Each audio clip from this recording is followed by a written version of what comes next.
1.4 budaya positif. Kemudian acara selanjutnya, marilah kita buka acara ini dengan membaca bacaan basmalah. Bismillahirrahmanirrahim. Acara yang kedua yaitu sambutan, dan sambutan yang pertama akan disampaikan oleh Bapak Kepala Sekolah kepada Bapak Makhluk. Dipersilakan.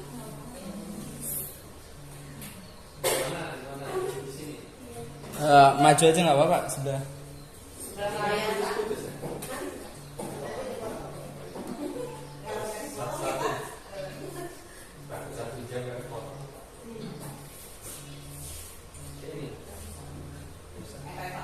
Bisa bapak.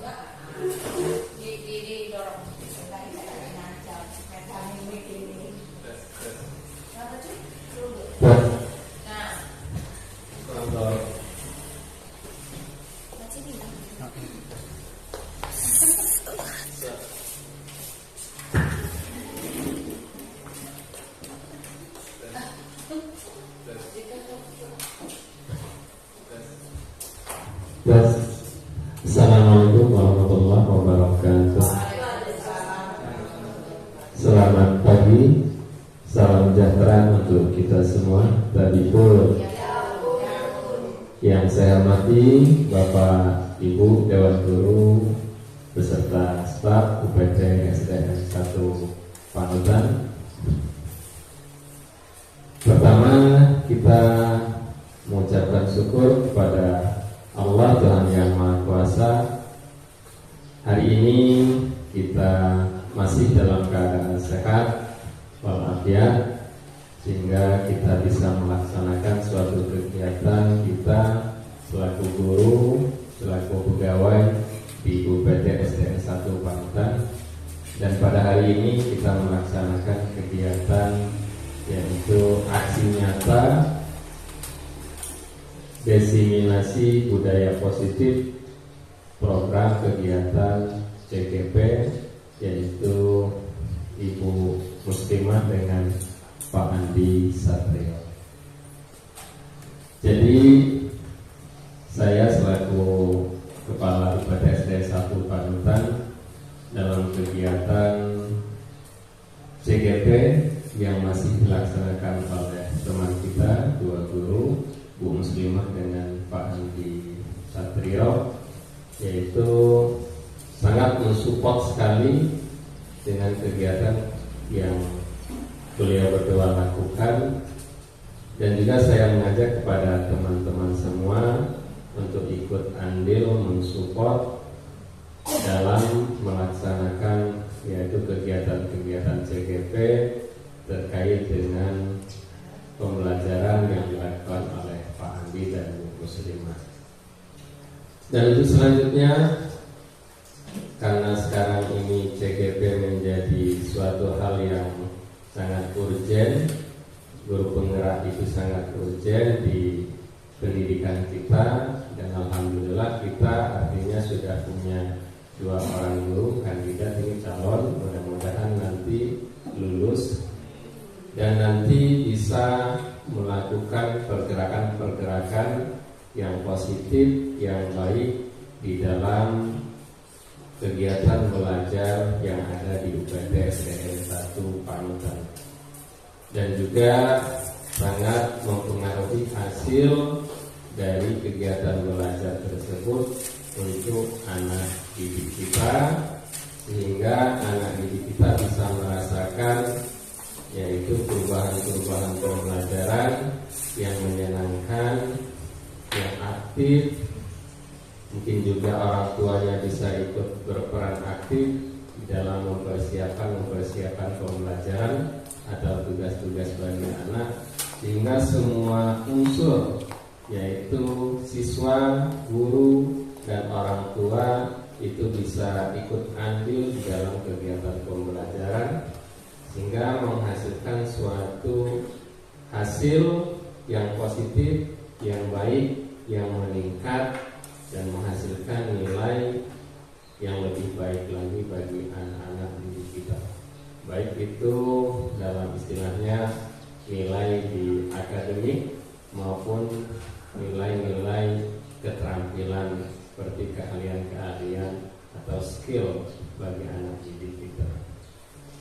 Dan juga mudah-mudahan ke depan teman-teman juga bisa ikut daftar dalam CGP, khususnya yang muda-muda, karena CGP merupakan suatu hal yang sangat positif sekali ya, untuk melakukan suatu perubahan-perubahan dalam pembelajaran, sehingga apa yang dilakukan oleh pemerintah kita bisa menyerap, kita bisa mengambil, dan kita bisa melakukan apa-apa yang diharuskan oleh pemerintah.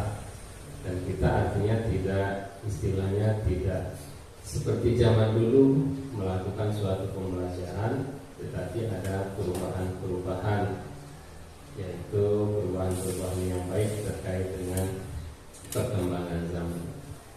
Dan mudah-mudahan kita semua selalu dalam keadaan sehat di dalam melaksanakan tugas kita, karena kita tugasnya ini sehari-harinya sangat banyak sekali. Mudah-mudahan tugas kita bisa selesai, badan kita sehat, sehingga kita menghasilkan suatu hasil kinerja yang cukup baik juga.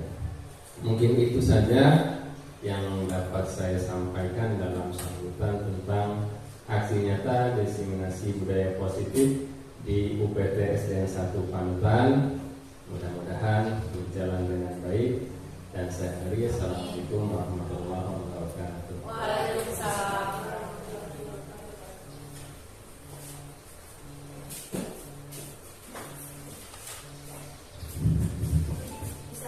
Terima kasih Bapak Kepala Sekolah yang telah memberikan sambutan beserta kepada Bapak Ibu. Kemudian acara Selanjutnya yaitu penugasan dari modul 1.4 budaya positif sekolah di UPT SDN 1 Panutan. Yang kali ini saya sendiri Bu Muslimah dan Pak Andi Satrio, calon guru penggerak angkatan 11 Kabupaten Pringsewu, akan melakukan pengibasan atau diseminasi aksi nyata 1.4 budaya positif di sekolah UPT SDN 1 Panutan. Yang kali ini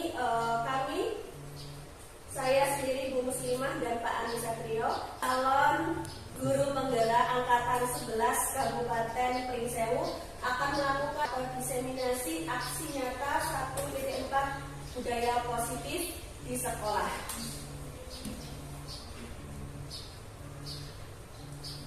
Kemudian selanjutnya.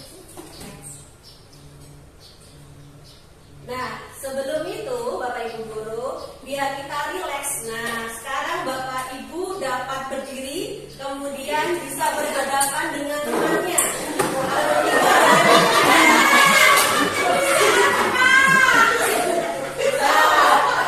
Sebelum kita mulai penjelasan, bertiga boleh.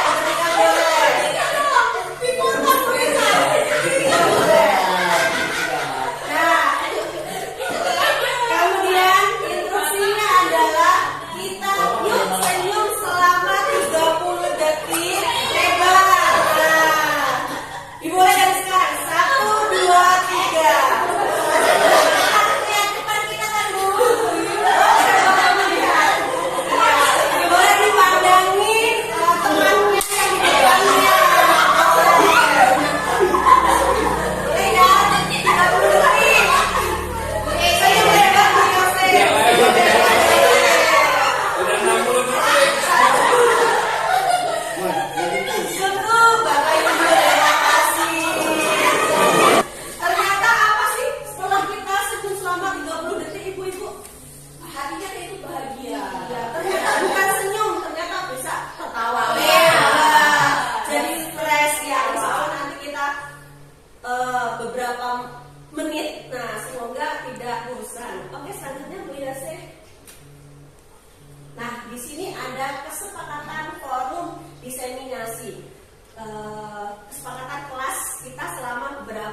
positif sekolah.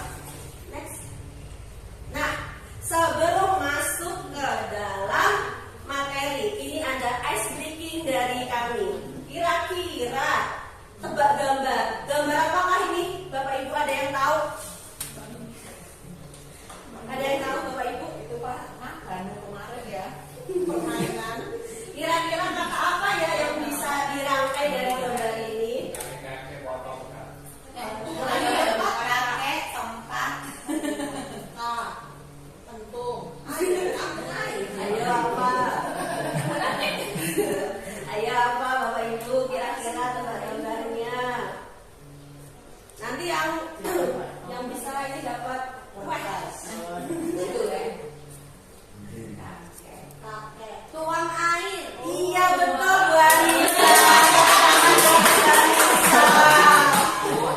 Tuang air. Next Bu Yose. Gambar kedua kira-kira apa? Kira-kira apa Bapak Ibu?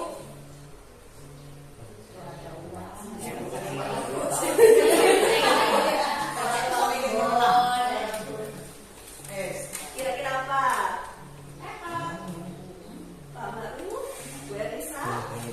Kucing belang. Kucing belang Bu Anissa. Ini satu lagi ya Bapak Ibu ya. Di sini ada kucing. Belang. Punya belang ya. Belang. Uang. Nah ini yang terakhir nih, yang terakhir.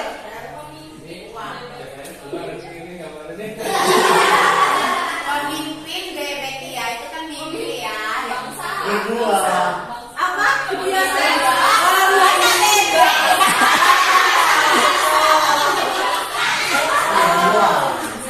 Pemimpin bangsa. Tepuk tangan buat Bu Yose. Ini bisa Bu dipraktekkan di dalam kelas ketika mau ice breaking dengan anak-anak di kelas.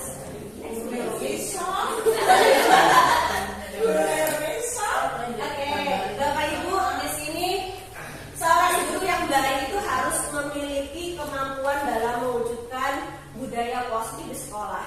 Budaya positif tersebut dapat dijalankan dengan menerapkan konsep-konsep inti. Nah, ini ada beberapa 6 konsep inti budaya positif yang telah kami pelajari beberapa bulan terakhir ini di pendidikan guru penggerak. Yang pertama ada disiplin positif, 2 motivasi perilaku manusia, kemudian 3 keyakinan sekolah atau kelas, yang keempat kebutuhan dasar manusia, yang kelima posisi kontrol restitusi, dan yang keenam segitiga restitusi. Nah, kali ini saya guru muslimah akan menjabarkan dari poin nomor 1 hingga nomor 3. Kemudian 4, 5, 6 nanti akan dijabarkan oleh Pak Anissa Trio. Next. Poin pertama yaitu disiplin positif. Kira-kira Bapak Ibu ketika mendengar kata disiplin positif, apa sih yang terpikirkan di benak kita? Cara membentuk sikap kemandirian. Disiplin, cara membentuk sikap disiplinan. cara membentuk sikap anak. Oh, benar sekali. Tadi kata Bu Api yaitu cara penerapan disiplin kepada anak-anak. Bagaimana caranya itu menerapkan nilai-nilai kebajikan, nilai-nilai kebaikan kepada anak-anak. Next, Bu Yose. Nah, disiplin positif di sini merupakan suatu cara penerapan disiplin yang mengajarkan anak itu bisa bertanggung jawab dan menumbuhkan kesadaran diri berdasarkan nilai-nilai kebajikan. Kira-kira Bapak Ibu sudah tahu belum tentang nilai-nilai kebajikan universal itu apa aja? Nilai-nilai kebajikan. Contoh, nilai-nilai kebajikan seperti mandiri, kemudian ada menghormati, kemudian ada tertib, apalagi Bu kira-kira nilai-nilai kebaikan yang bisa tumbuh dari anak-anak atau diri kita.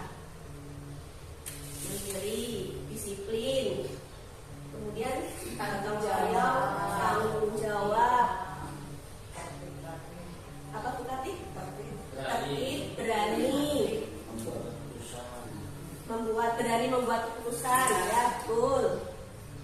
Banyak ya Bu ya, ada bertanggung jawab, gotong royong, dan selanjutnya itu nilai-nilai kebajikan. Jadi di sini poinnya adalah bagaimana kita sebagai guru itu bisa menumbuhkan nilai-nilai kebajikan anak-anak itu biar mereka itu sadar. Jadi kalau menumbuhkan nilai-nilai kebajikan itu dari diri sendiri atau harus dari luar?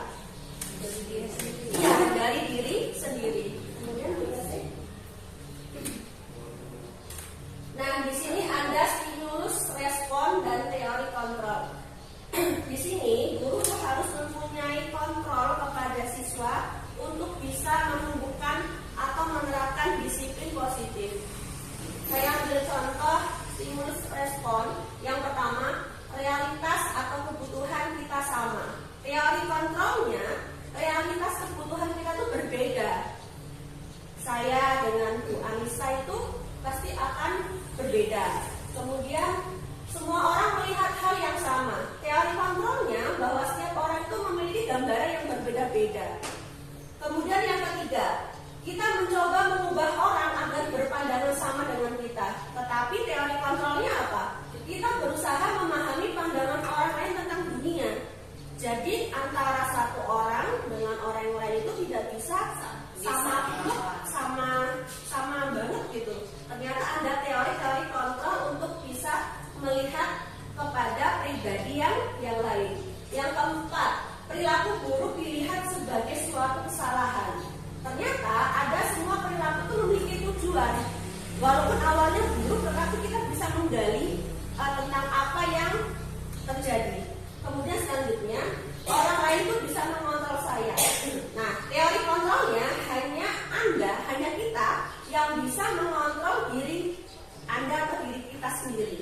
Kemudian saya bisa mengontrol orang lain. Nah, teori kontrolnya Anda tidak bisa mengontrol orang lain. Sepakat Bapak Ibu? Sepakat. Kemudian stimulus respon yang selanjutnya adalah pemaksaan ada pada saat bujukan gagal. Ternyata kolaborasi menciptakan pilihan-pilihan yang baru. Kemudian yang terakhir ada model berpikir menang atau kalah. Ternyata teori kontrolnya adalah model berpikir menang-menang. Selanjutnya Bu Ines. Nah, nanti kita sebagai pendidik bisa menerapkan disiplin positif ini kepada anak didik kita di kelas masing-masing atau lingkungan yang lebih luas, yaitu lingkungan sekolah. Disiplin diri dapat membuat murid memahami dan menyadari berdasarkan motivasi internal, bukan akibat paksaan, ujian, ataupun hukuman. Jadi, bagaimana kita bisa menerapkan disiplin positif tadi itu? Anak-anak itu memang terbesit atau terpikirkan dari internalnya, bukan dari eksternal. Memang dari nilai-nilai kebajikan yang setiap orang itu pasti punya. Kita kemudian bagaimana caranya bisa menumbuhkan atau menyadarkan anak-anak untuk bisa menerapkannya dalam kehidupan sehari-hari. Kalau di sekolah berarti dilaksanakan di lingkungan sekolah. Nah, ini tadi Ibu nilai-nilai kebajikan universal. Nah, kalau di sini bisa dilihat, kalau di dalam tujuan pendidikan Indonesia itu bisa dilihat dari profil pelajar Pancasila. Profil pelajar Pancasila ini dari beriman bertakwa kepada Tuhan Yang Maha Esa dan berakhlak mulia, mandiri, bernalar kritis, berkebinekaan global, bergotong royong, dan kreatif itu sudah mencakup dari nilai-nilai kebajikan universal. Jadi di P5 itu sudah mencakup semuanya. Jadi kalau ada anak-anak yang sudah mandiri, kemudian anak-anak bisa mengaplikasikan beriman, nah itu termasuk dari nilai-nilai kebajikan. Kira-kira nilai-nilai kebajikan itu baru kali ini mendengar atau kita sudah familiar sebelumnya, Bapak Ibu? Sudah ya. Sudah. Sebenarnya kita sudah melakukan, tapi memang ada kata-kata yang baru. Kalau saya nilai-nilai kebajikan itu malah memang baru kemarin pas ikut di modul ini baru ternyata itu namanya nilai-nilai kebajikan. Ternyata ya di dalamnya ada mandiri, gotong royong, kreatif, beriman dan seterusnya. Kemudian tulis sukses. Nah, ini ada nilai kebajikan yang kedua menurut Ibu Primary Years Program. Sikap murid itu benar yang tadi kita jabarkan ya, ada toleransi, ada rasa hormat, ada integritas, kemudian ada mandiri, menghargai, antusias, empati, keingintahuan, kreativitas, kerjasama, percaya diri, dan komitmen dan selanjutnya. Ini nilai-nilai kebajikan yang harus kita tumbuhkan dan kita kembangkan dari pribadi anak-anak murid kita. Selanjutnya.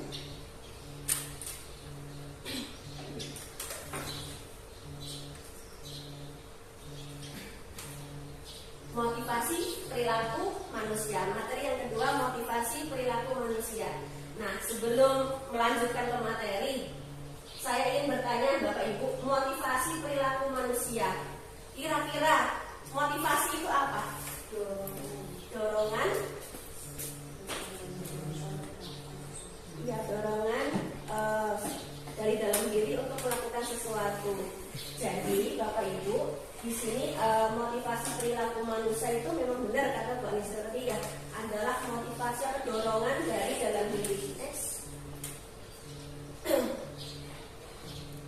Sebelumnya. Ya, kalau di modul 1 dan 4 itu Bapak Ibu ada 3 motivasi perilaku manusia. Ada motivasi intrinsik dan ekstrinsik. Nah, yang pertama, motivasi perilaku manusia itu yang pertama untuk menghindari ketidaknyamanan atau hukuman. Kemudian yang kedua, untuk mendapatkan imbalan atau penghargaan dari orang lain. Dan yang ketiga adalah motivasi yang harus kita kembangkan kepada murid, karena ini yang berasal dari dalam diri, yaitu untuk menjadikan orang yang mereka inginkan dan menghargai diri sendiri dengan nilai-nilai yang mereka percaya. Pada dasarnya tadi, anak-anak kan sudah membawa nilai-nilai kebajikan dalam dirinya, sehingga kita harus menumbuhkan motivasi internalnya. Untuk poin yang pertama, untuk menghindari ketidaknyamanan atau hukuman, itu contohnya seperti anak-anak kalau di sekolah itu biasanya nih, kalau hari Senin ada upacara. Nah, mereka pasti akan membawa topi, dasi, dan perlengkapan yang lengkap. Karena apa sih biasanya? Karena biasanya menghindari ketidaknyamanan untuk tidak dihukum. Atau kalau pas di kelas ketika ada PR, nah anak-anak itu menghindari ketidaknyamanannya, biar tidak hukum, tidak kena hukuman, berarti mereka harus mengerjakan. Padahal seharusnya yang dilakukan itu hanya yang ketiga, internal, motivasinya keluar dari diri sendiri. Oh, berarti kalau seumpama hari Senin harus lengkap itu, memang saya itu harus jadi anak yang rajin, disiplin. Nah, itu yang bagaimana PR kita Bapak Ibu Guru untuk bisa menumbuhkan motivasi intrinsik anak-anak dengan pembawaan nilai-nilai kebajikannya. Kemudian yang kedua, untuk mendapatkan imbalan atau penghargaan dari orang lain. Nah, kira-kira ada yang bisa memberikan contohnya? Bapak atau Ibu Guru boleh. Untuk mendapatkan imbalan atau penghargaan dari orang lain. Kalau di sekolah atau di kelas.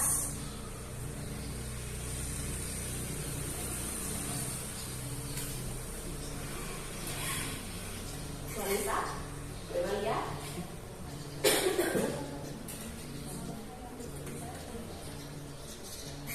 banyak contohnya. Anak-anak itu motivasinya untuk mendapatkan imbalan atau penghargaan dari orang lain.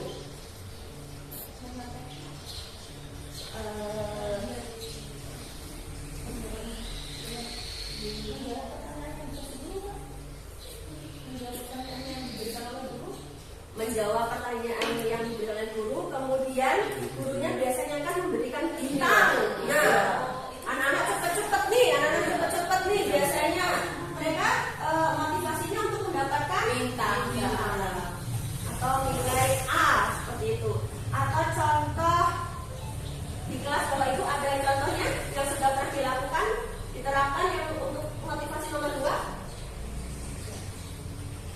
bintang, biasanya saya juga pernah memberikan bintang itu Ya ya. biasanya kalau di kelas saya itu mengharapkan pujian, gurunya pasti bilang anak hebat seperti itu ya kan, anak cerdas. Nah senang sekali anak-anak itu dipuji seperti itu.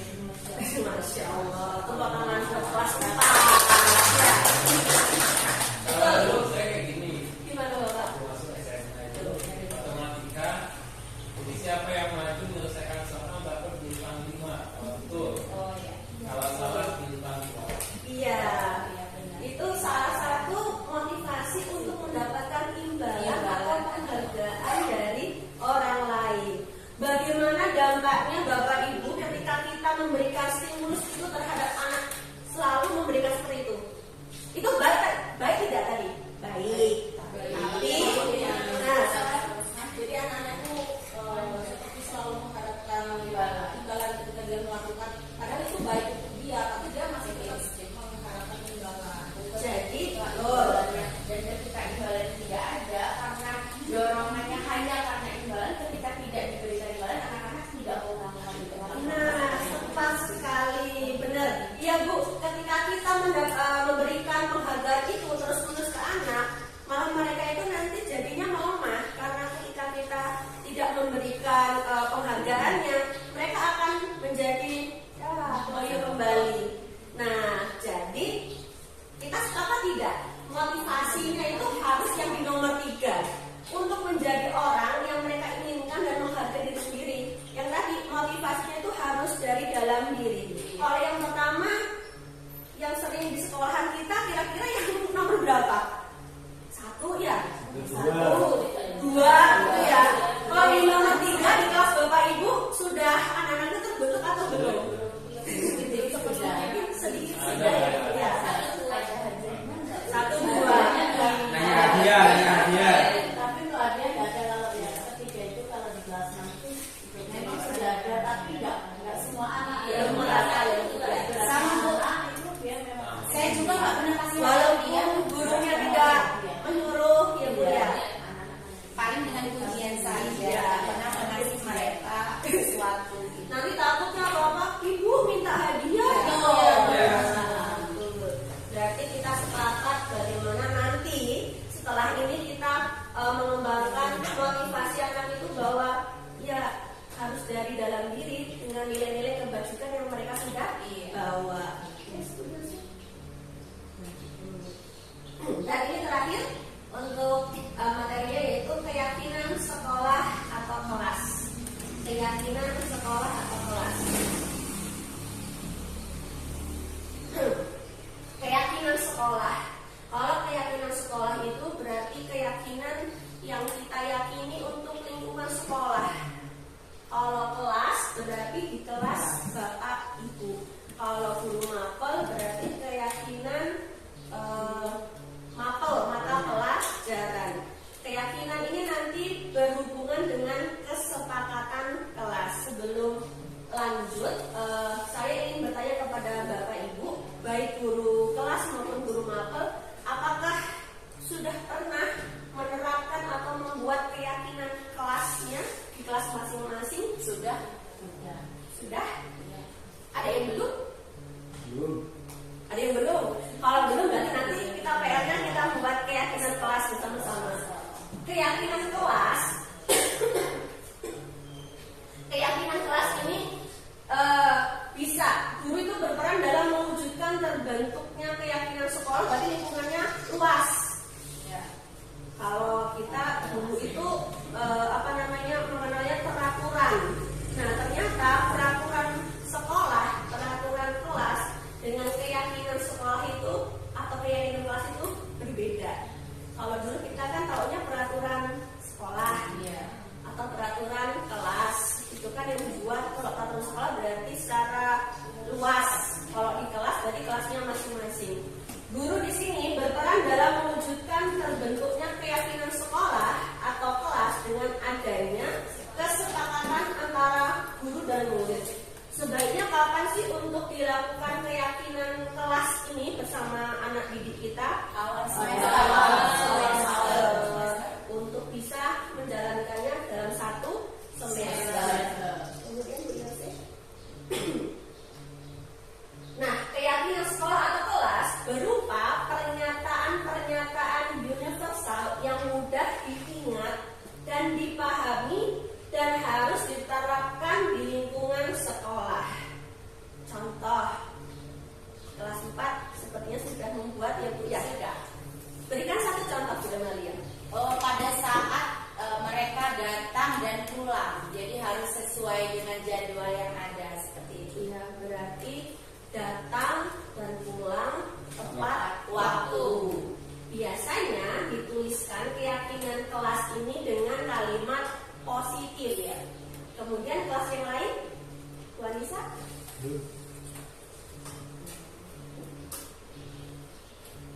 Seperti yang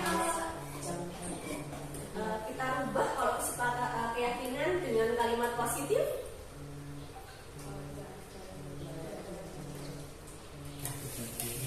Seperti apa?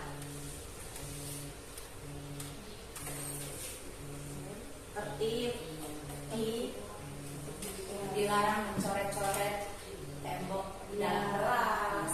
Biasanya kan anak-anak itu kalau nggak ada kesepakatan gitu kan semaunya gitu. menjaga kebersihan kelas dan seterusnya. Ini benar sih? Nah, di sini ada contoh keyakinan kelas. Ini tugas yang sudah pernah saya kirimkan. Kalau saya pun walaupun guru mapel pernah membuat keyakinan kelas bersama anak-anak ketika mereka belajar di pelajaran agama itu seperti apa gitu. Walaupun guru mapel juga bisa membuat kesepakatan atau keyakinan kelas dengan anak didik. Yang pertama contoh kehadiran. Jadi anak-anak tuh datang ke kelas tepat waktu. Kemudian izin jika akan terlambat masuk sekolah atau tidak masuk sekolah. Atau tadi izin ketika keluar kelas. Kemudian contoh yang kedua, menjaga kebersihan dan kerapian meja masing-masing. Kemudian membiasakan 4 kata ajaib. Tolong, permisi, terima kasih, maaf. Kemudian berdoa sebelum, kalau nanti pulang berarti, dan sesudah pelajaran. Itu termasuk dari keyakinan kelas atau kesepakatan kelas. Kesepakatan kelas itu berarti ada kesepakatan antara guru dengan murid. Dan keyakinan kelas apa yang ingin kita tumbuhkan kepada anak-anak? Contoh keyakinan kelas yang bertanggung jawab, berarti mengerjakan atau mengumpulkan tugas dengan tepat waktu. Jadi keyakinan kelas yang kita tumbuhkan adalah rasa tanggung jawab. Kalau keyakinan mandiri juga bisa, yang mengerjakan tugas, mengumpulkan tugas tepat waktu. Kemudian keyakinan yang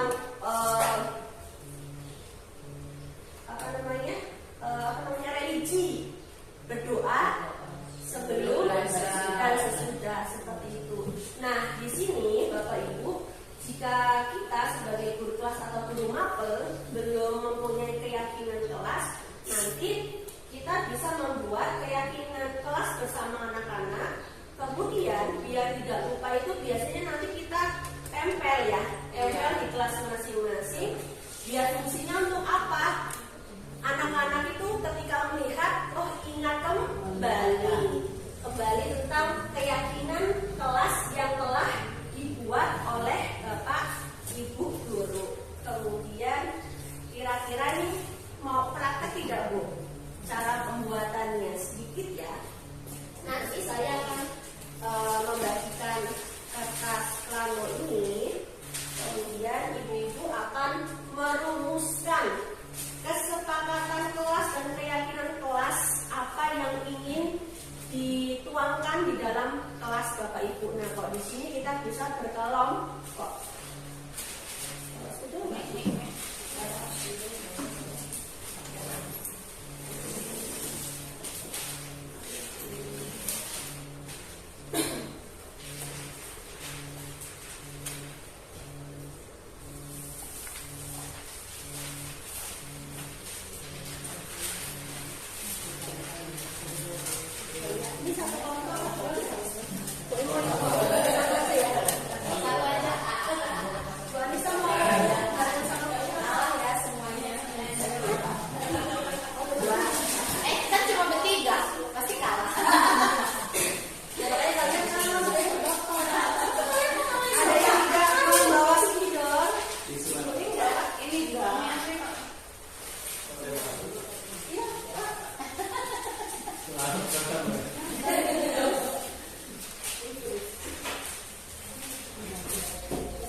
dalam kalimat yang positif. Kemudian yang ketiga adalah menyarikan kalimat-kalimat itu menjadikan ada nilai-nilai kebajikannya. Boleh berkelompok Bapak Ibu. Bagian yang pertama nanti, jadi di bagian 1 itu kalimatnya masih negatif. Biasanya kan kita bersama guru dan anak-anak biasanya kan menanyakan, anak-anak hari ini kita akan menuliskan kesepakatan kelas, kira-kira apa ya? Kan biasanya anak tidak boleh mencoret-coret. Nah, di bagian 1 itu biasanya kalimatnya itu masih bernadanya kalimat negatif. Kemudian yang kedua baru disarikan ke kalimat yang positif. Silakan Bapak Ibu boleh bersama dengan kita ya.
Bagi yang sudah boleh ditempel di papan tulis.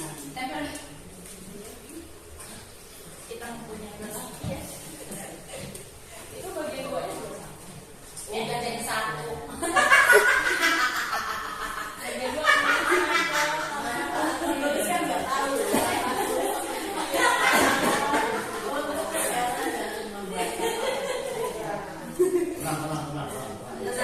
Tenang ya. Iyo. Ini oke. Tidak sudah boleh ditempel. Kita ya sampai Ini positifnya mana? Mana sih udah dimakan?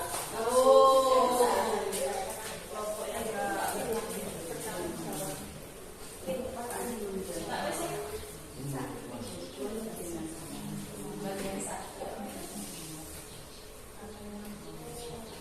Positif. bagian satu.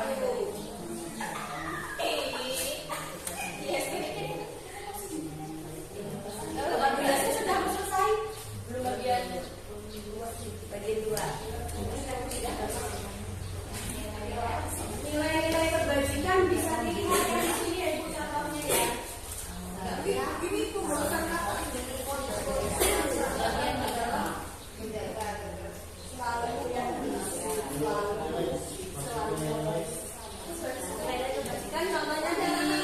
di layar.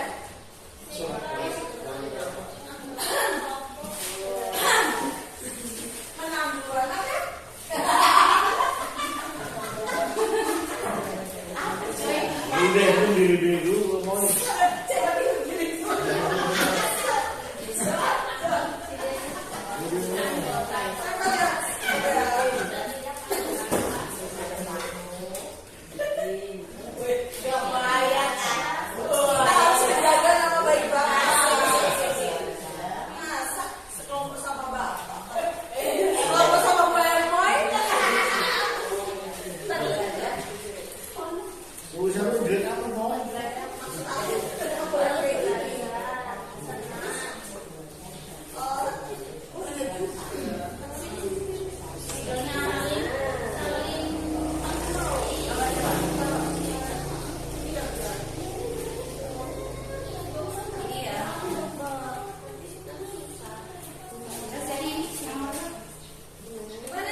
Jawabannya semuanya benar ya.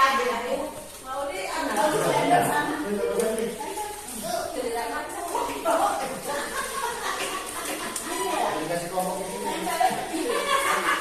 Iya, kasih nama kamu.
dari ini mau diacak atau dari nomor 1? Kan bebas, kan bola satunya tiga. Saya mau melihat nih yang dari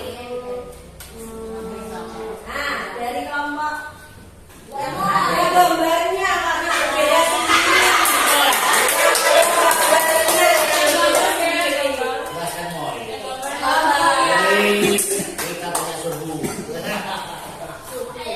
Silakan Bu Maria dijelaskan Bu Maria.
bagian satu ini ditanyakan apa aja sih nak yang tidak boleh kita lakukan di kelas. Yang pertama, tidak boleh membuang sampah sembarangan. Kemudian yang kedua, tidak boleh datang terlambat. Yang ketiga, tidak boleh ribut atau mencela pendapat teman.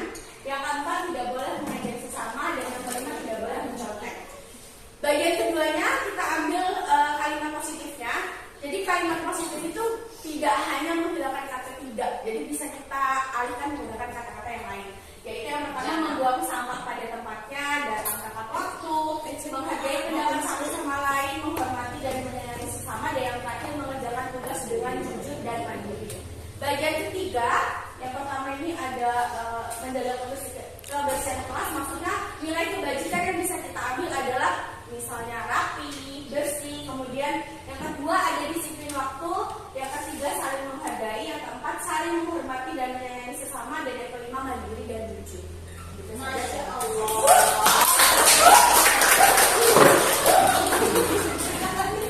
Masya Allah. Beri tepuk tangan sekali lagi untuk Alhamdulillah, Bapak Ibu. Nah, ini nanti bisa dipraktekkan di awal semester untuk kepada anak-anak ya. Jadi sudah paham ya Bapak Ibu ya? Ya. Jadi nanti yang dituliskan di keyakinan kelas bersama anak-anak itu yang bagian 1 atau bagian 2 yang ditempelkan di kelas masing-masing. Bagian 2. Di bagian 2. Ini tadi kita sudah belajar cara membuat keyakinan kelas di kelas kita masing-masing. Sepakat Bapak Ibu? Alhamdulillah, materi poin 1 tadi ada disiplin positif. Kemudian yang kedua adalah motivasi perilaku manusia. Dan yang ketiga, keyakinan sekolah atau kelas sudah kita pelajari bersama. Demikian presentasi dari saya. Kemudian presentasi yang kedua akan dilanjutkan kepada Bapak Andi Satrio. Sebelumnya saya ucapkan terima kasih dan akhir kata wassalamualaikum warahmatullahi wabarakatuh. Waalaikumsalam warahmatullahi wabarakatuh. Ya, terima kasih ibu-ibu yang masih bertahan. Jadi saya akan lanjutkan presentasi kali ini. Ini profil saya, pasti sudah tahu lah nama saya. Jadi ibu-ibu kita santai saja. Jadi selama saya memaparkan materi ini, kita sharing dan belajar bersama-sama. Jadi saya mohon izin untuk guru-guru senior dan rekan-rekan yang lain. Di sini saya bukan menggurui, tapi kita belajar bareng-bareng bersama-sama untuk melanjutkan budaya positif di sekolah kita. Jadi Bapak Ibu, sebelum kita lanjut, jadi manusia itu mempunyai kebutuhan dasar. Kira-kira ada yang tahu nggak apa saja kebutuhan dasar manusia sih? Biasanya kalau kita sering dengar itu sandang, pangan, makan. Cuman di sini kita akan globalkan kebutuhan itu menjadi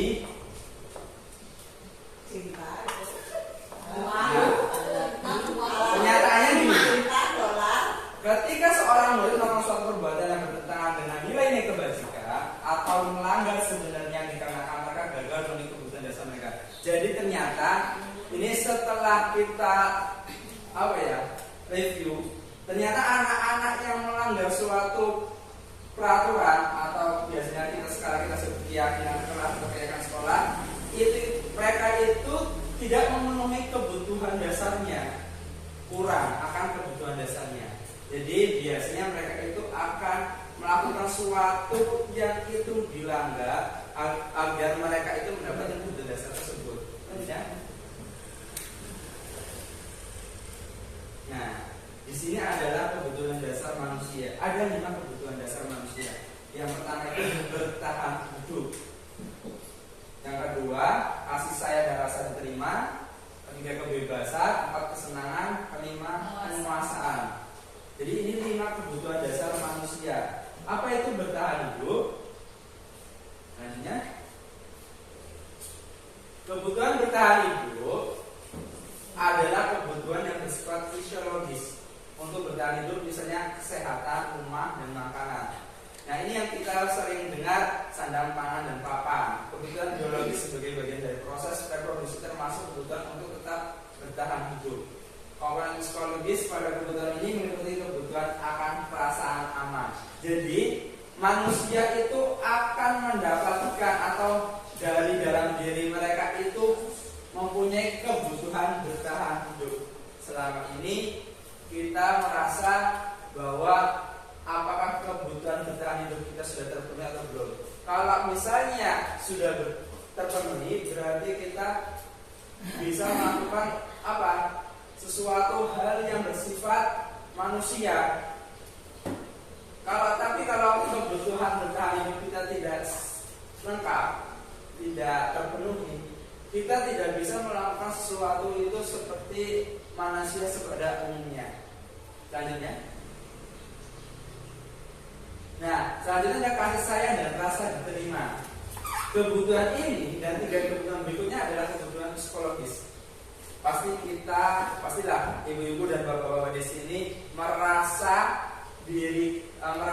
bahwa kita itu harus membutuhkan rasa sayang dan rasa diterima oleh pihak manapun, entah itu di keluarga, anak, orang tua, lingkungan, bahkan unit kerja dan lain sebagainya.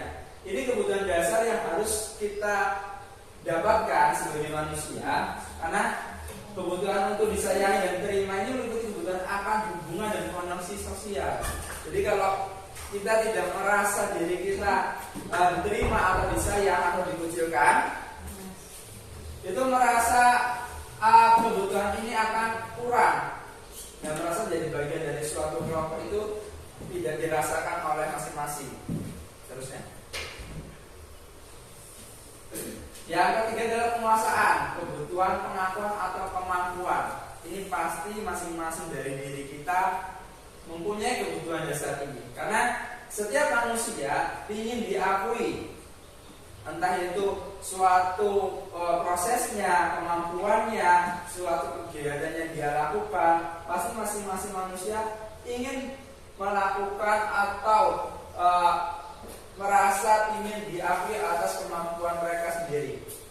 Jadi kebutuhan ini berhubungan dengan kekuatan untuk mencapai suatu, menjadi komponen, menjadi terampil, diakui atas prestasi, dan keterampilan kita didengarkan dan dimiliki rasa harga diri. Kebutuhan ini meliputi keinginan untuk dianggap berharga, bisa membuat perbedaan, bisa membuat pencapaian, kompeten, diakui, dihormati. Ini meliputi self system dan keinginan untuk meninggalkan pengaruh. Selanjutnya, nah, kebutuhan selanjutnya adalah kebebasan.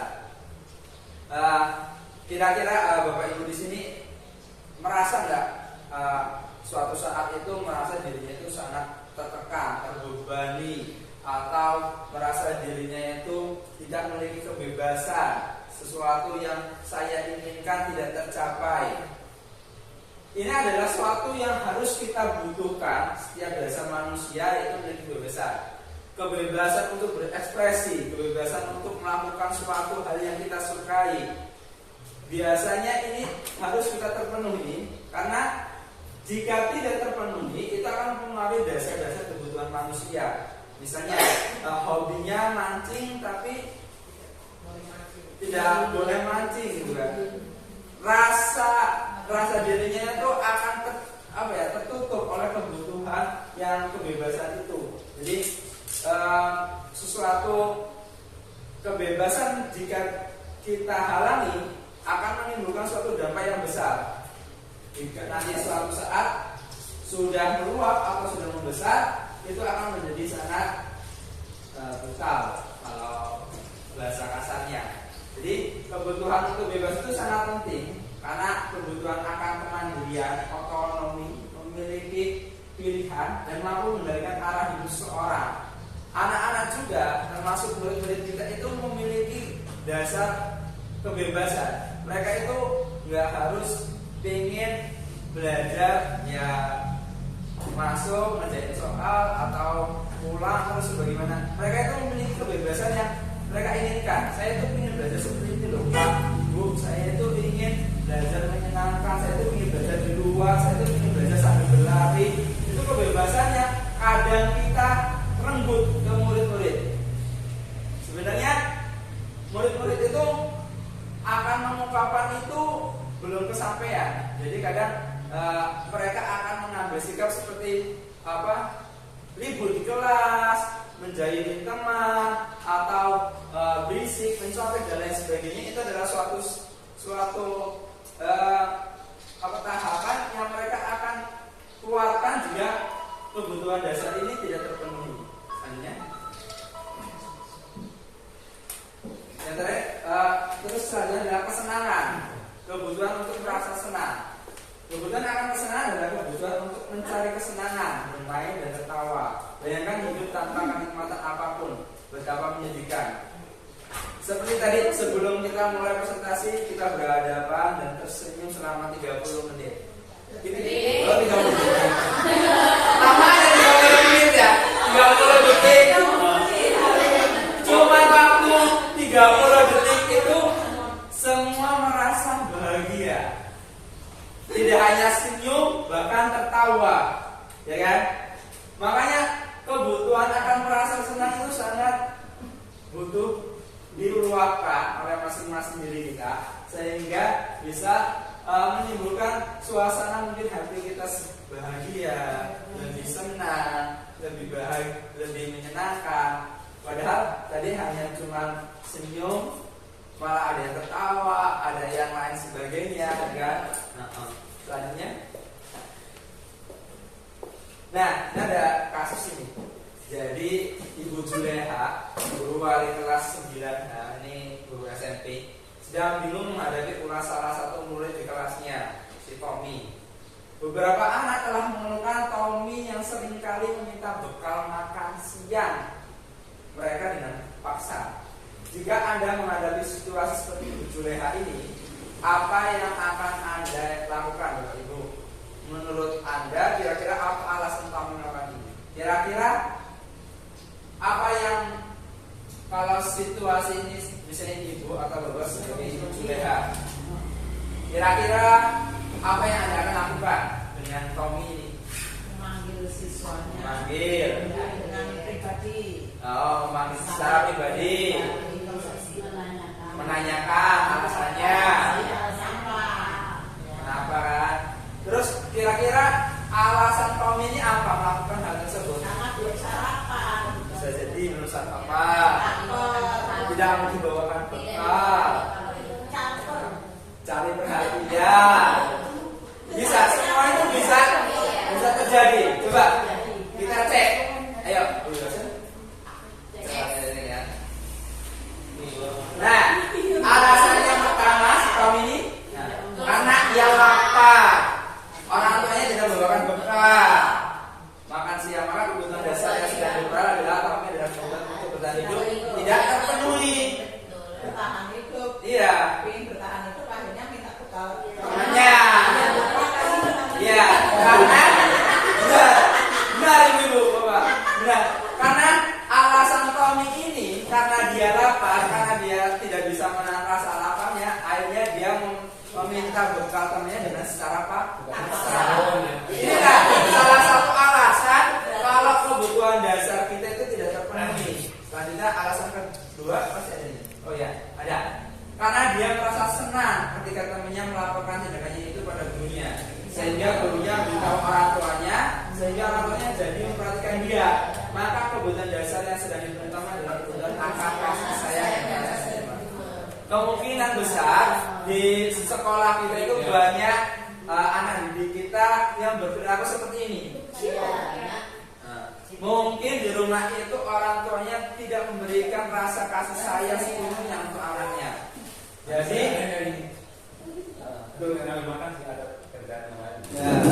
jadi kan banyak anak-anak yang mengalami kekurangan kasih sayang dan merasa diterima itu banyak. Mereka akan melakukan suatu hal yang negatif untuk bisa merasakan kasih sayang dan merasa diterima.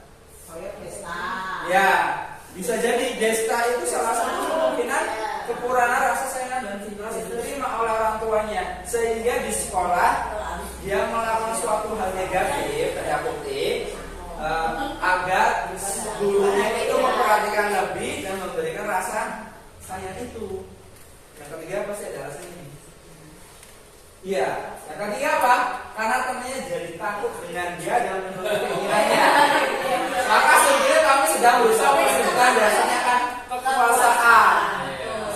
Jadi si Tommy ini ingin berkuasa, meluapkan rasa penguasaan dia, biar dia diterima, biar dia itu menjadi pemimpin di situ atau bagaimana. Dia melakukan hal tersebut biar semua teman-temannya takut dan segan dengan si Tommy. Ini banyak terjadi nih, entah di tingkat SD, SMP, bahkan SMA. Alasannya keempat, karena dia merasa bosan dengan bekal makanan yang diberikan ibunya dari rumah. Karena ibunya selalu bekerja sama. Ini bisa jadi ibu, bisa terjadi hal seperti ini. Kemungkinan besar nih, setiap hari suruh bekal, tapi itu sebenarnya melihat bekal temannya yang enak dan lezat, dia memaksa. Bos ini, itu kan. Kemungkinan ini alasan bisa terjadi. Kebebasan ini memang namanya manusia itu butuh bebas, jadi mengekspresikan dirinya membutuhkan segala cara ya seperti ini. Dengan si kejadian si Tommy ini misalnya. Alasan yang kelima adalah karena ia melakukan karena iseng dan menikmati ekspresi wajah teman-temannya yang kesal. Dia ingin merasa senang kalau melihat teman-temannya itu kesel. Ada seperti ini, ada banyak dan terjadi. Karena memang kebetulan kalau di SD itu warna-warni sikap anak-anak itu. Jadi ada yang bikin kesel gurunya ada, bikin kesel temannya ada. Jadi pokoknya semuanya ada lah.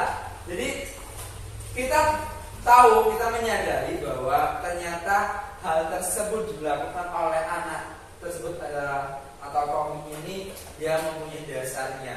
Ternyata kebutuhan dasar dia sebagai manusia tidak terpenuhi, sehingga dia melakukan hal tersebut. Bisa jadi kita ya sebagai guru nih, saya juga baru paham mengenai ini selama melakukan pengetahuan pendidikan guru penggerak ini. Ternyata memang itu yang dialami oleh anak-anak. Ternyata kalau anak mungkin lagi ribut atau lagi ejek-ejekan sama temennya, mungkin dia itu merasa ingin diperhatiin oleh temennya, atau merasa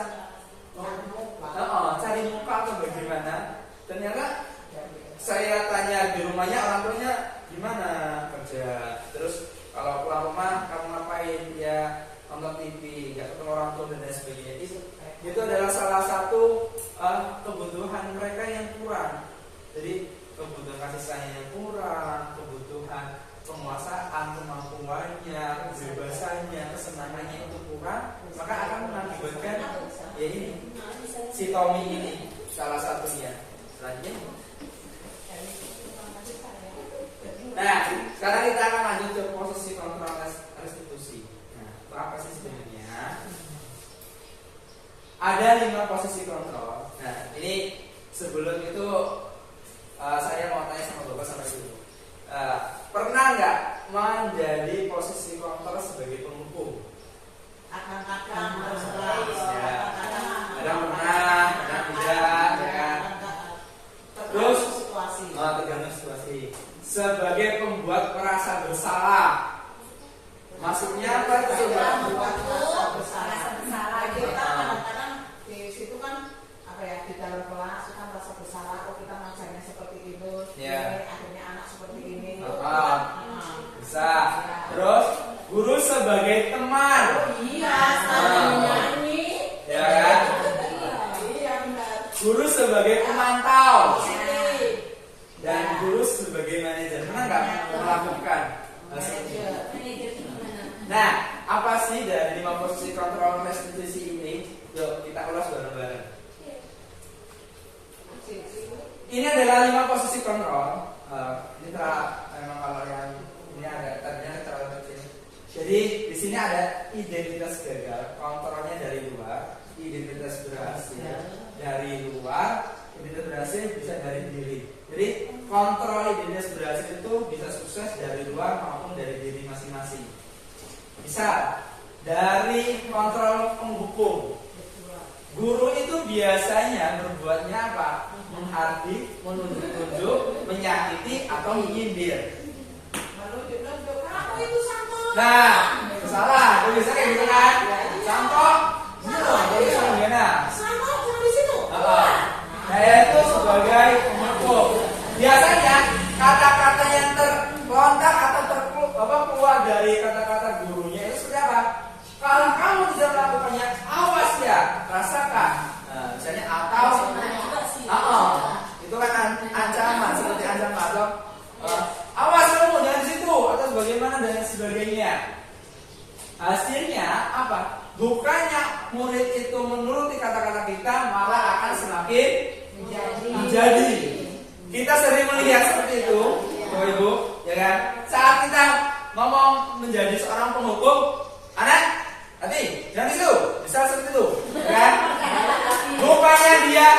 Bukannya dia minggir atau seperti apa, dia akan terus di situ, akan mencari perhatian. Minggir sebentar, tapi besoknya diulangi lagi. Iya, seperti itu kadang.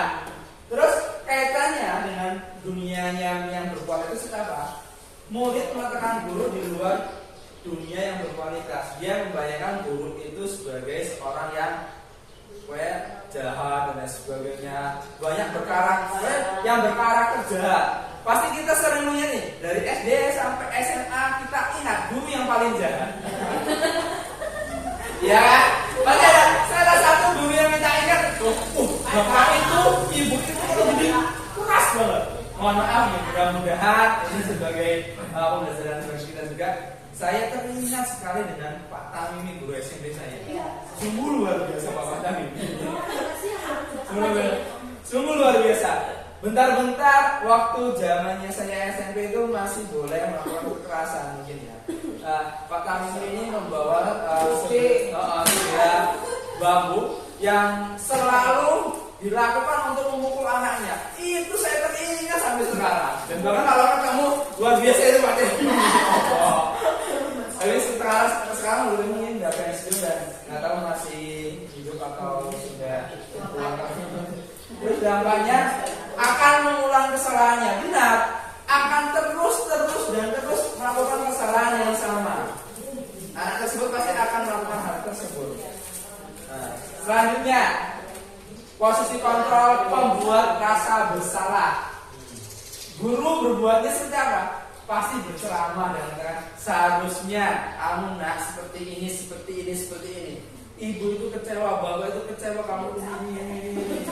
Kamu kan harusnya kayak gini, kamu kan harusnya begitu, kamu kan harusnya gini, selalu seperti itu. Kamu nih kan, kamu seharusnya kamu sudah tahu. Ibu lelah sekali mengatakannya, ibu stres ya, kamu seperti itu kan, ibu capek, gitu kan. Kalau kita nggak bisa melakukan emosi kita biasanya ya ngomongnya gitu kan, ibu capek gitu kan. Yang mikir pandu. Ya kan? Benar ibu, benar. Jadi makanya kadang kita sebagai guru merasa capek memikirkan murid kita tidak berubah, tidak mengalami perubahan yang signifikan dan lain sebagainya. Terus apa hasilnya? Menyembunyikan atau menyangkal atau berbohong. Jadi saat kita melakukan pembuat rasa bersalah, anak itu akan sering berbohong. Jadi kalau kita merasa diri kita menjadi pembuat, tuh karena gara-gara kamu seperti ini, besok dia melakukan hal tersebut dan dia akan berbohong. Saya tidak melakukan Pak Bu. Bukan saya Pak yang menyembunyikan itu. Karena diri dia sudah dicap merasa bersalah. Jadi setiap dia melakukan hal tersebut, biar dia tidak merasa dirinya bersalah, dia akan berbohong atau menyalahkan orang lain, mengadu domba. Terus selanjutnya, biasanya kata-kata yang akan terlontar oleh murid adalah maafkan saya ibu, maafkan saya bapak. Dampak pada murid apa? Merasa rendah diri. Seperti itu dampak Terus posisi kontrol yang ketiga adalah teman.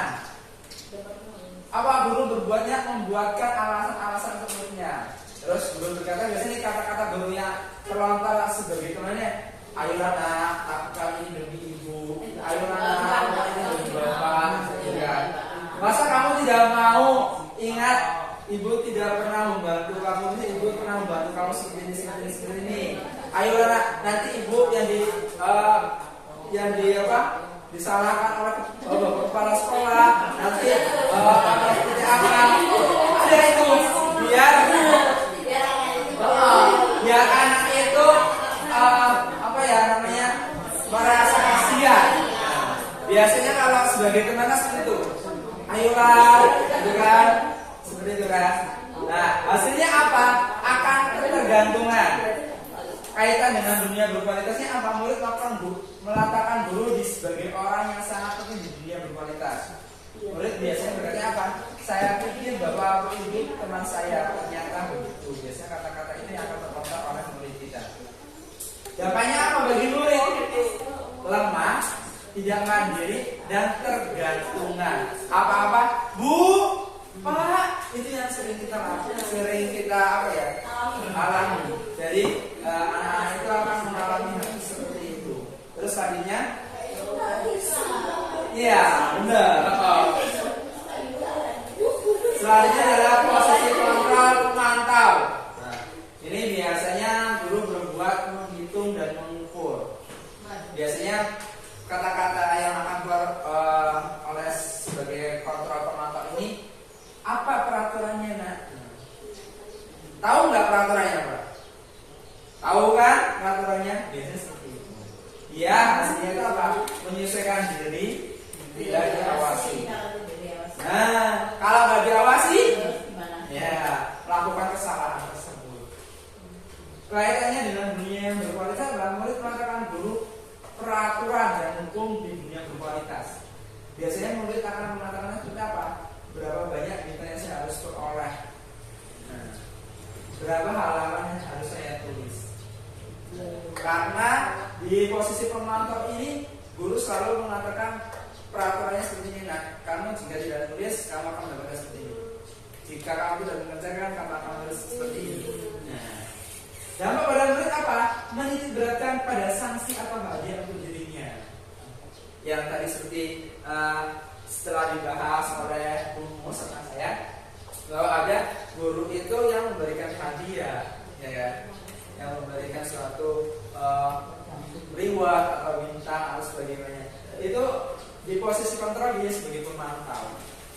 Nah, ini adalah posisi guru. Dan yang terakhir adalah manajer. Kalau manajer ini biasanya guru itu akan melakukan suatu melakukan pertanyaan-pertanyaan atau mengajukan beberapa pertanyaan kepada murid yang bermasalah. Terus biasanya apa yang biasanya guru katakan tuh? Apa yang kita yakini, keyakinan kelas apa yang kita sudah lakukan. Nah, terus apa yang bisa apa kerjakan untuk memperbaiki masalah ini. Jadi seorang guru yang memiliki posisi kontrol manager ini akan membantu mencari solusi permasalahan yang dihadapi oleh anak tersebut. Nah, hasilnya apa? Bisa menguatkan pribadi. Terus kaitannya dengan dunia berkualitasnya apa? Murid mengatakan dirinya sebagai individu yang positif dalam dunia berkualitas. Biasanya apa yang dikatakan oleh murid? Bagaimana cara saya bisa memperbaiki hal tersebut atau memperbaiki keadaan, memperbaiki kesalahan tersebut. Dampaknya pada murid bisa mengevaluasi diri bagaimana cara memperbaiki diri. Nah, kira-kira dari 5 posisi kontrol ini, kira-kira sebagai guru, Bapak Ibu, kira-kira manakah yang akan kita pilih? Idealnya sih manajer idealnya di atas kertas, tapi dalam keseharian kita menyesuaikan aja sih. Nah, idealnya memang manajer, karena manajer ini memposisikan saat murid mempunyai masalah, kita itu mencari solusinya bareng-bareng. Nah, coba selanjutnya. Nah, yuk, coba kita cek nih. Kira-kira saat pernyataan ini yang mengatakannya sebagai pemantau, teman merasa bersalah, penghukum atau manajer? Yang pertama, saya kecewa sekali dengan kamu. Kira-kira apa? Merasa? Merasa? Membuat merasa bersalah. Coba kita lihat. Oh ya, nah, karena patuhi aturan saya atau awas? Hukum. Coba cek. Iya, benar sekali. Terus lanjut. Ayolah, makan diri saya ya. Nah, ya, benar sekali. Selanjutnya, sanksi atau konsekuensi apa? Pemantau. Ya, benar. Selanjutnya, bagaimana kalau misalnya kamu saya ini? Wah, ternyata hebat-hebat sekali di video.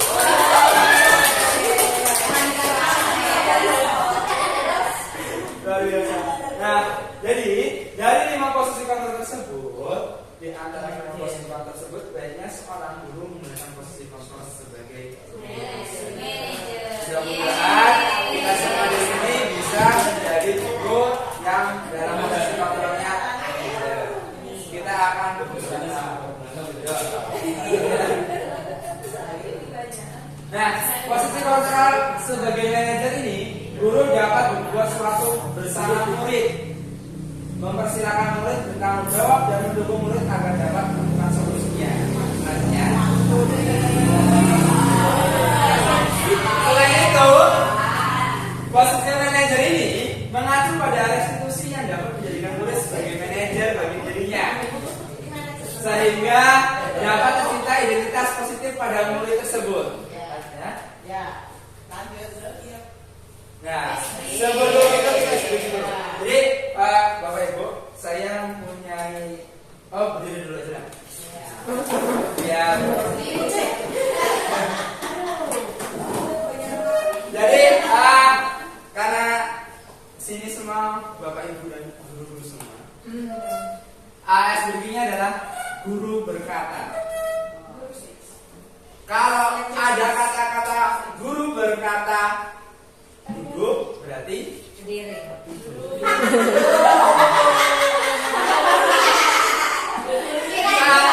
ada guru berkata pegang telinga, berarti pegang. Guru berkata pegang tangan, berarti pegang tangan. Guru berkata pegang pundak, berarti pegang. Paham ibu, bapak-bapak? Ya. Guru berkata pegang tangan. Guru berkata pegang telinga. Guru berkata pegang pundak. Guru berkata pegang lutut. Guru berkata duduk. Silakan berdiri. Kan ada guru.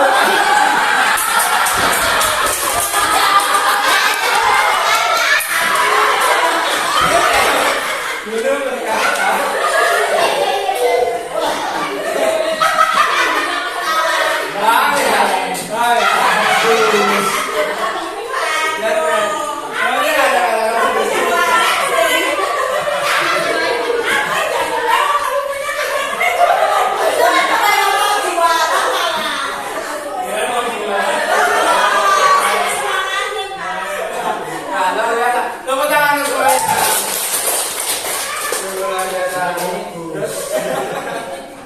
Jangan fokus sama ya. Lanjutnya. Segitiga restitusi. Ya, ini materi terakhir dalam misi kita ini. Selanjutnya. Nah, jadi Bapak Ibu, ada 3 tahapan yang harus kita lakukan sebagai seorang posisi counter manager, yaitu melakukan tahapan dalam segitiga restitusi ini. Yang pertama itu adalah menstabilkan identitas. Jadi saat melakukan segitiga restitusi ini, nanti Bapak Ibu akan melakukan menstabilkan identitas anak tersebut biar emosinya nggak terlalu tinggi. Misalnya kalau dipanggilkan takut dan sebagainya. Setelah itu apa? Validasi tindakan yang salah. Terus validasi tindakan yang salah itu maksudnya apa? Menanyakan apa yang telah diperbuatnya. Jadi jangan kita sebagai penghukum langsung menanyakan kamu itu salah seperti ini. Biarkan mereka yang menjawab tindakan yang mereka lakukan bahwa itu salah. Terus yang ketiga, nah ini nih, yang pertama tadi stabilitas dilakukan berdasarkan prinsip bahwa membuat kesalahan adalah bagian dari proses pembelajaran yang nantinya akan menggeser identitas gagal ke arah identitas sukses. Selanjutnya, terus kedua, menstabilkan identitas. Berbuat salah itu hal yang manusia. Tidak ada manusia yang sempurna. Kita pasti bisa menyelesaikan permasalahan ini. Ini biasa kata-kata yang sering terucap untuk menstabilkan identitas dari guru ke anak. Bapak Ibu tidak tertarik untuk mencari tahu siapa yang benar, siapa yang salah. Bapak Ibu lebih tertarik untuk menyelesaikan masalah. Kalau kamu menyalahkan dirimu sendiri terus-menerus, apakah kamu bersikap baik pada dirimu sendiri? Biasa kata-kata ini yang sering terlontar untuk sebagai posisi kontrol sebagai manajer. Selanjutnya, dan validasi tindakan yang salah.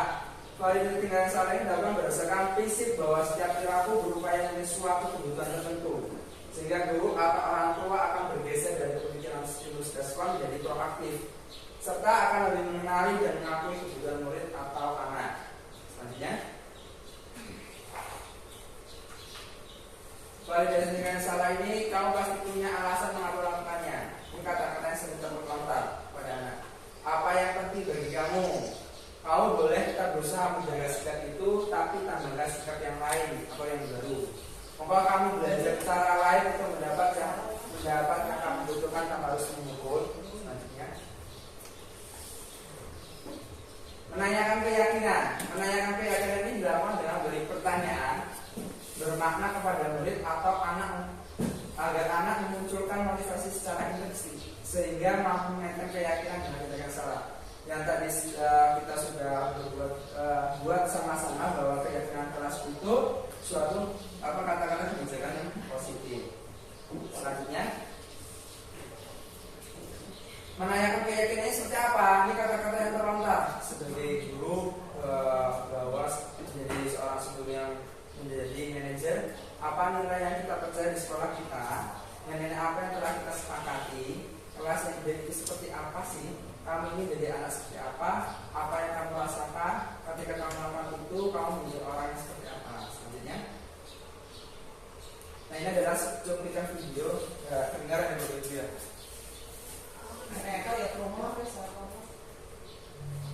Bluetooth mode.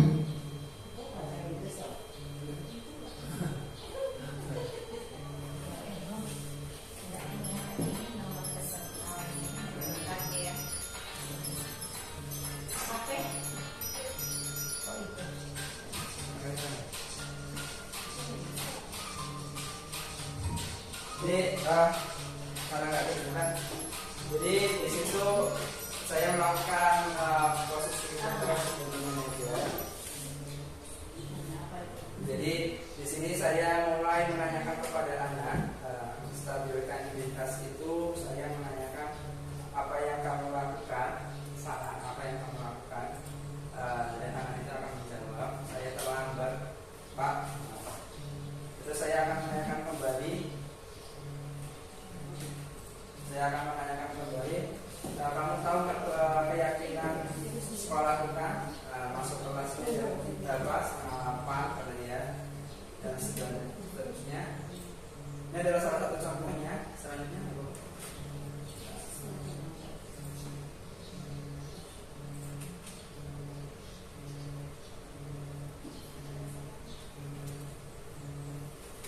nah, jadi seorang guru itu harus memiliki dari sikap disiplin positif, motivasi dalam manusia, kegiatan sekolah, kelas, kebutuhan dasar manusia, posisi kontrol restitusi, posisi tiga restitusi.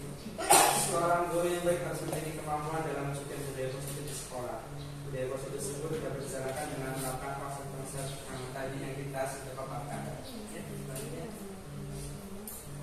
Terima kasih Bapak Ibu, semoga dari materi yang kita paparkan dengan saya dan Ibu Muslimah menjadi suatu pedoman yang baik bagi kita semua dan menjadi suatu disiplin yang positif untuk sekolahan kita ke depannya. Nah, Untuk itu sebelum ini selesai, saya mempunyai 3 kasus. Nanti tinggal dipilih 3 kelompok saja. Nanti berperan sebagai guru dan murid. Dibaca. S2 Di sini tuh ada 3 kasus. Di situ sudah ada kata-kata yang sebagaimana seorang guru menjadi seorang posisi control manager. Nanti kata-katanya seperti itu. Boleh dibaca dulu. Baik. Sambil membaca boleh dinikmati sajiannya.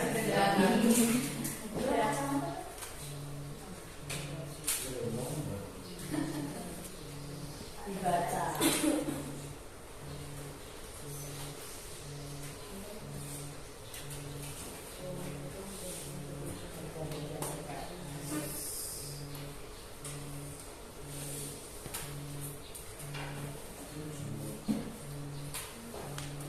Nanti kita coba mempraktekkan ya, 1 atau 2.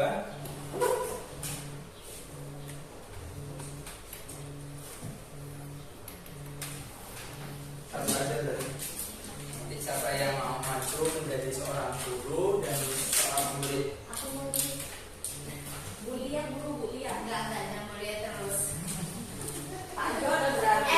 Bu Lia dulu yang tampil. Silakan. Senior. Coba Bu Lia untuk Boleh kalau memang sudah dibaca.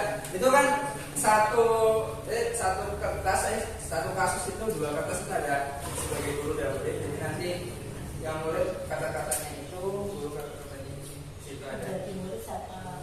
Jadi misalnya Bu Ica, Anissa ini sebagai guru, Bu Yosmin jadi murid. Bisa. Oh iya, silakan. Jadi kita coba menyampaikan dengan kasus itu.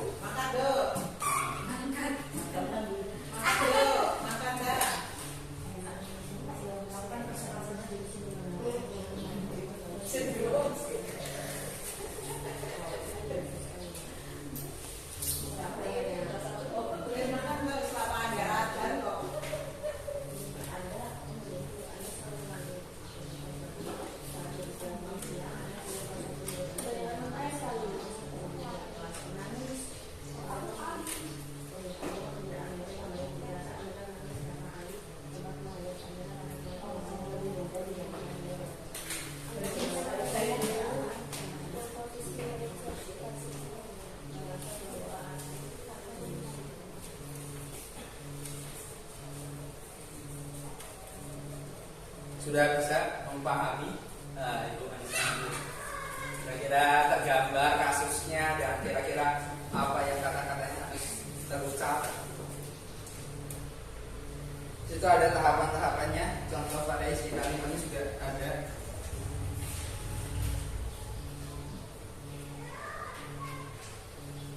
Yang sebagai guru biasanya yang banyak kata, tapi nanti anak juga akan lebih aktif yang menceritakan kondisi tersebut.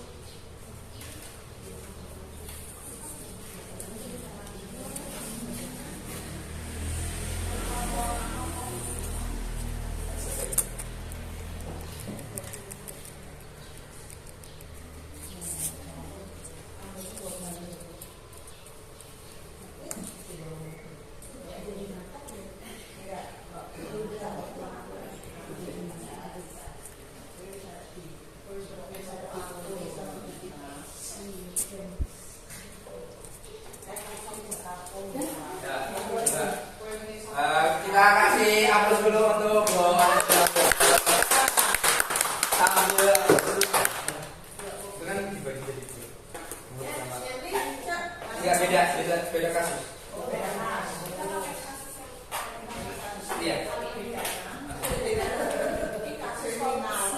Coba kita bersama-sama memperhatikan bareng-bareng apakah ini adalah salah satu contoh sebagai guru di posisi control manager. Boleh, Ibu? Silakan.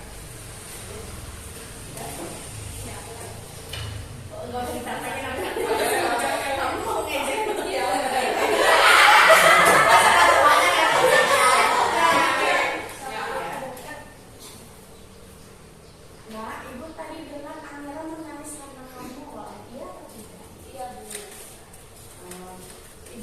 ada kamu buat salah gitu nggak apa-apa, tapi ingin tahu kenapa sih kamu melakukan itu ke teman kamu?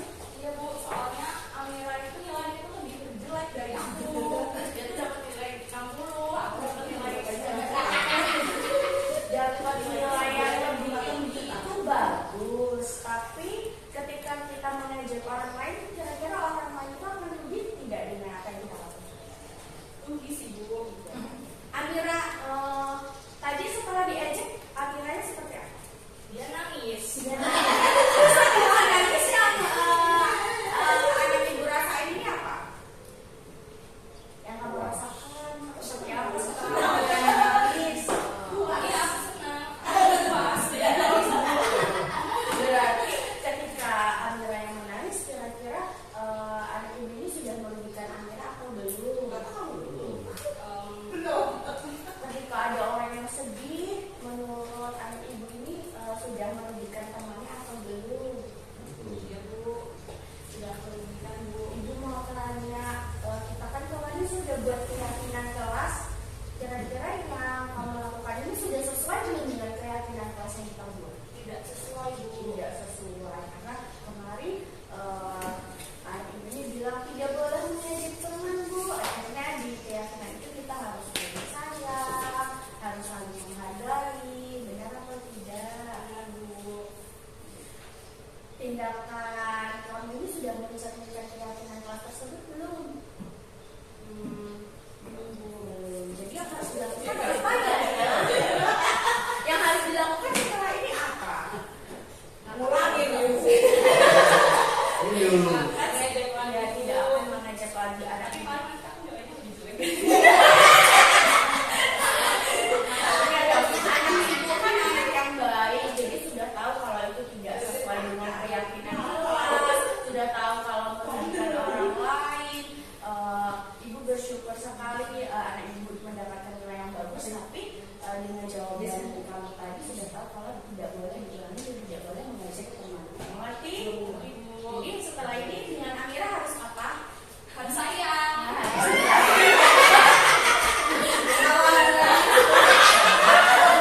Namanya bukan Amira.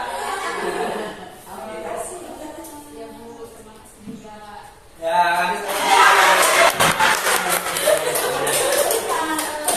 jadi itu salah satu contoh dari kasus si Ali dan Amira. Ali ini mendapatkan nilai yang bagus dan Amira itu mendapatkan nilai, dan Ali mengejek si Amira ini. Itu salah satu bagaimana cara menstabilkan identitas, melakukan tindakan yang salah, terus meyakinkan bahwa keyakinan kelas kita itu seperti apa. Nah, seperti itu ya Bapak Ibu. Mungkin itu cukup dari saya atas presentasi yang telah kami paparkan. Saya dan Bu Muslimah mengucapkan terima kasih. Bu Muslimah.